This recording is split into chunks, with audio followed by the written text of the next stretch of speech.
मुरादाबाद में e rickshaw चालकों पर की गई कार्यवाही। दरअसल लगातार मिल रही शिकायतों के बाद यातायात विभाग ने ई रिक्शा चालकों पर कार्यवाही की है। मुरादाबाद के आरटीओ ऑफिस में तकरीबन 16,000 ई रिक्शा रजिस्टर्ड हैं।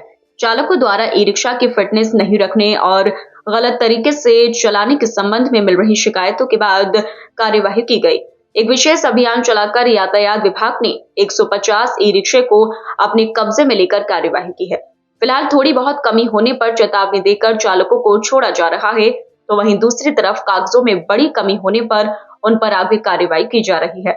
आगे ई रिक्शा संचालन के लिए शहर को 5 जोन में बांटकर चलाए जाएंगे ई रिक्शा। सिटी चैनल संवाददाताओं को जानकारी देते हुए पुलिस अधीक्षक यातायात ने कहा कि लगातार ई रिक्शा को लेकर शिकायतें मिल रही हैं और कहा जा रहा है कि जो रूट निर्धारित किए गए थे उन रूट पर गाड़ियां नहीं चल रही हैं और एक ही स्थान पर ज्यादा गाड़ियां दिखाई दे रही हैं, जिससे लगातार दुर्घटनाएं भी हो रही हैं। इस पूरे मामले में एक बड़ी कार्यवाही की गई है। रीजन क्या था और क्यों कितनी गाड़ियों का चालान किया गया? देखिए, मुरादाबाद में 16,000 से ज्यादा ई रिक्शा आरटीओ विभाग में पंजीकृत है और लगातार ये शिकायत मिल रही है कि इनकी फिटनेस नहीं है और थोड़ा सा गलत तरीके से ये लोग संचालन करते हैं। तो उसमें कल एक विशेष अभियान चलाया गया था जिसमें लगभग 150 ई रिक्शा को हम लोग के द्वारा रोका गया था और उनको पुलिस लाइन लाया गया था और उनकी चेकिंग करी गई थी। जिनके कागज पूर्ण थे या थोड़े से कम अधूरे थे उनको चालान करते हुए उनको छोड़ दिया गया, हिदायत करते हुए कि वो अपनी कार्रवाई कागजात पूरे करा लें। साथ में जिनके बिल्कुल ही कागजात नहीं थे उनको हम लोगों ने रोका है और उनको सीज किया है। वो अगर कागज लेके आते हैं तो उनके जो विधिक कार्रवाई है वो हम लोग के द्वारा की जाएगी। साथ ही उन सबको समझाया भी गया है कि वो ई रिक्शे का संचालन किस तरह से करें, किसी तरह से जाम की स्थिति पैदा ना करें और उनकी समझ में आया भी है और उन्होंने सबने आश्वासन दिया है कि सर हम आगे से संचालन ठीक से करेंगे। सर ऑटो के तो परमिट होते हैं मगर ई रिक्शा के परमिट नहीं है, जिसके आधार पर ये अनलिमिटेड शहर के अंदर है और जिसको लेकर के जाम की समस्या हर जगह दिखाई देती है, तो इसको लेकर के आप देखिए, ये बिल्कुल आपने सही कहा है कि इनका केवल रजिस्ट्रेशन होता है और रजिस्ट्रेशन भी बड़ी संख्या में होता जा रहा है और ई रिक्शा की संख्या केवल मुरादाबाद में ही नहीं हर जनपद में बहुत अधिक बढ़ती जा रही है और इस पे विचार करने की आवश्यकता है।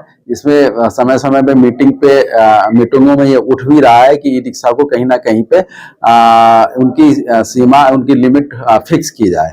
तो इस तहत हम लोग के द्वारा काम किया जा रहा है। कमिश्नर साहब ने एक कमेटी बनाई है जिसमें 6 लोग हैं। उस कमेटी की मीटिंग हो चुकी है और उसमें हम लोग ने मुरादाबाद में 5 जोन में ई रिक्शा का संचालन चलाए जाने हेतु संस्तुति की है।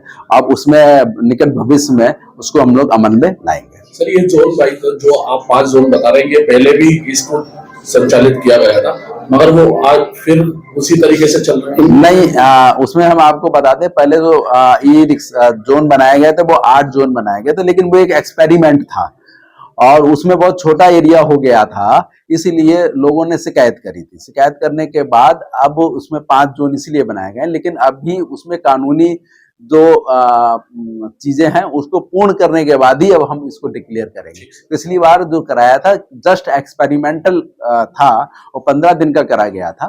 उसमें केवल 8 जोन थे, अब 5 जोन कराए गए क्योंकि वो बहुत छोटे हो जा रहे थे और उनमें ई रिक्शा वालों का जो भी किराया है वो नहीं निकल पा रहा था। जब उनके द्वारा ये बात रखी गई तो इसको हम लोगों ने बड़ा करके जोन 5 कर दिया। नए प्लान को इम्प्लीमेंट करने में कितना टाइम लगेगा? अब ये हम लोग के द्वारा ये रिपोर्ट प्रेषित की जा रही है और उसमें चूंकि आरटीए की बैठक में रख के ये फाइनल होगा, जब उसमें निर्णय हो जाएगा, या नगर निगम का भी अपना एक एक्ट है, उसमें निर्धारण अगर नगर आयुक्त महोदय करते हैं तो उसके आधार पर ही आगे हम लोग बढ़ पाएंगे। कानूनी जो विधिक कार्रवाई है उसी के बाद ही हम लोग इसको लागू करेंगे। अभी ये केवल हम लोग संस्तुति की है, प्रपोजल बनाया है।